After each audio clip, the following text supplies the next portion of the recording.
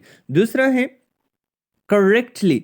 असल में बहुत सारे एडवर्ब के पीछे आखिर में ly आता है, इसलिए हम करेक्टली को क्या कहेंगे? Correctly as an adverb. ये भी एक एडवर्ब है जो क्वालिफाई करता है. किस चीज़ को क्वालिफाई करता है?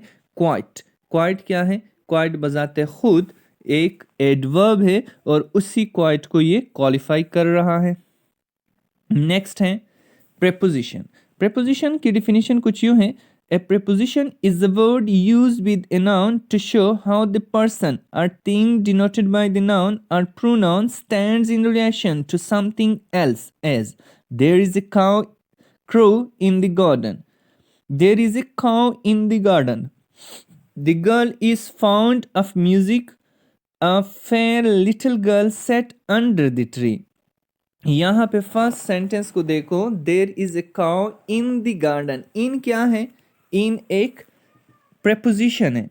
दूसरा है the girl is fond of music. Fond mean शौकीन है, और ऑफ जो है यहाँ पे क्या है? वो प्रेपोजिशन के तौर पर यूज हुआ है. A fair little girl set under the tree. Under क्या है? अंडर हमें बताता है कि ये लड़की बैठी कहाँ पे हुई है? दरख्त के नीचे, और अंडर एज ए प्रेपोजिशन इस्तेमाल हुआ है. नेक्स्ट आता है conjunction. What is conjunction? How we will define it? Definition कुछ यूं है इसकी: a conjunction is a word used to join words और sentences. As Ali and Aslam's are cousins. 2 and 2 makes 4. I run fast but miss the train. पहले sentence में देखें, Ali and Aslam. And का word जो है दो वर्ड्स को आपस में जोड़ रहा है, उसको क्या कहेंगे? हम कंजंक्शन कहेंगे. 2 and 2 makes, 2 और 2 में मिलकर 4 बनाते हैं. क्या हो जाता है? एंड का वर्ड यहाँ पे भी क्या है? कंजंक्शन है. आई run fast but miss the train. But यहाँ पे क्या है? एज ए कंजंक्शन यूज हुआ है, इसको कंजंक्शन कहेंगे. नेक्स्ट आता है interjection. How we will define it? Definition कुछ यूँ है इसकी: an interjunction is a word which expresses some sudden feelings. For example, hurrah, we won the game. Loss, she is dead. यहाँ पे फर्स्ट पे देखो ना, हुर्रा. हुर्रा सेंटेंस के शुरू में आया है और साथ में एक्सक्लेमेशन मार्क आई हुई है. एक्सक्लेमेशन मार्क के साथ जो वर्ड आ जाता है उस सडन फीलिंग शो करता है. ऐसे वर्ड को हम क्या कहेंगे? इंटरजंक्शन कहेंगे. हुर्रा से हमें पता लग रहा है कि ये बंदा खुश है. हुर्रा, खुश. और दूसरे सेंटेंस में इलॉस. इलॉस क्या है? इलॉस मीन समथिंग.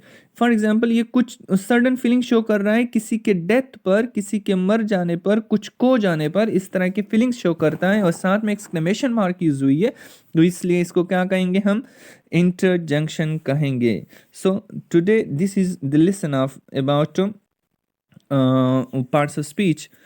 मुझे उम्मीद है कि आपको इसकी समझ आई होगी और आपसे तवक्को करता हूँ कि आप भी इसको मज़ीद से मज़ीद बेहतर करने की कोशिश करें. अगर फिर भी कोई मसला रहता है किसी को भी, तो मुझसे सवाल पूछ सकता है कोई एनी टाइम.